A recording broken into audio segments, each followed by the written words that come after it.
আসসালামু আলাইকুম everyone, welcome back to my new blog video. I hope সবাই ভালো আছেন, সুস্থ আছেন। আমরাও আলহামদুলিল্লাহ ভালো আছি। আজকে হচ্ছে বিকালবেলা বসে বসে ভাবছিলাম যে রাতের বেলা কি রান্না করব। দুপুরের রান্নার পর আবার রাতের রান্নার একটা টেনশন থাকে।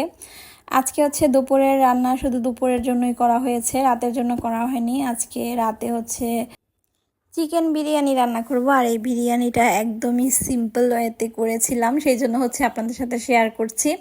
ফার্স্টে হচ্ছে আমি এখানে ফার্মের মুরগিটা নিয়ে নিয়েছিলাম। তো মুরগিগুলোকে হচ্ছে ভালো মতো ধুয়ে পরিষ্কার করে লবণ দিয়ে মাখিয়ে নিয়েছিলাম। দেন হচ্ছে একদম ফ্রাই প্যানের মধ্যে হালকা ফ্রাই করে নিয়েছিলাম, সামান্য একটু মরিচের গুঁড়োও দেওয়া হয়েছিল। জাস্ট তেমন কোনো মশলাই আজকে ইউজ করি নেই বিরিয়ানিটার মধ্যে।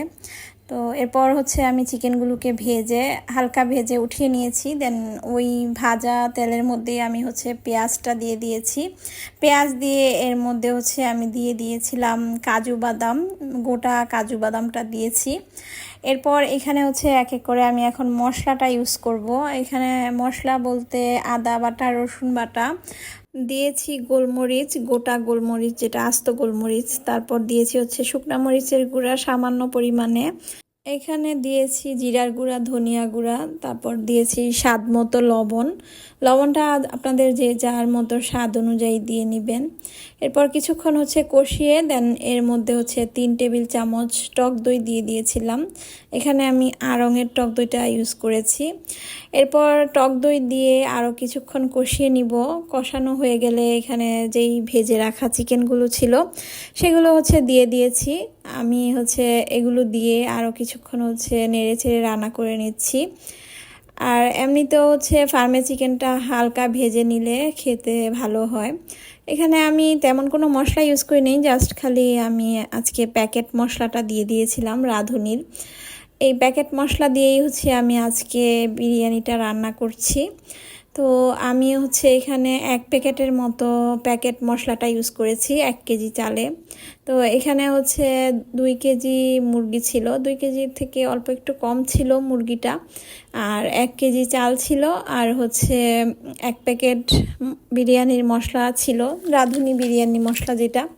তো সেগুলো দিয়ে চাল দিয়ে আমি কিছুক্ষণ হচ্ছে ভেজে কষিয়ে নিয়েছিলাম চালটাকে। দেন এর উপরে হচ্ছে আমি পরিমাণ মতো পানি দিয়ে দিয়েছি।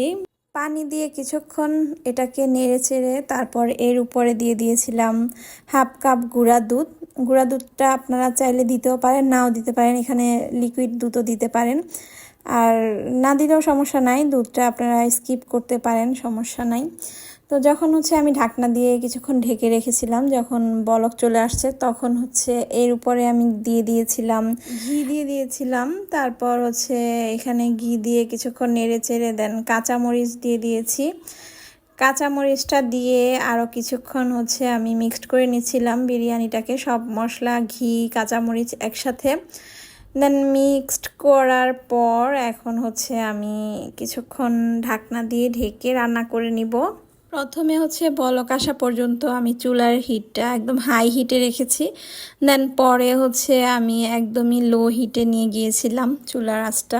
লো হিটে রেখে দিলে একদমই চালটা সুন্দরভাবে সিদ্ধ হয়ে যায় আর ভাতটা একদম ঝরঝরে হয়ে যায় কিছুক্ষণ পরই।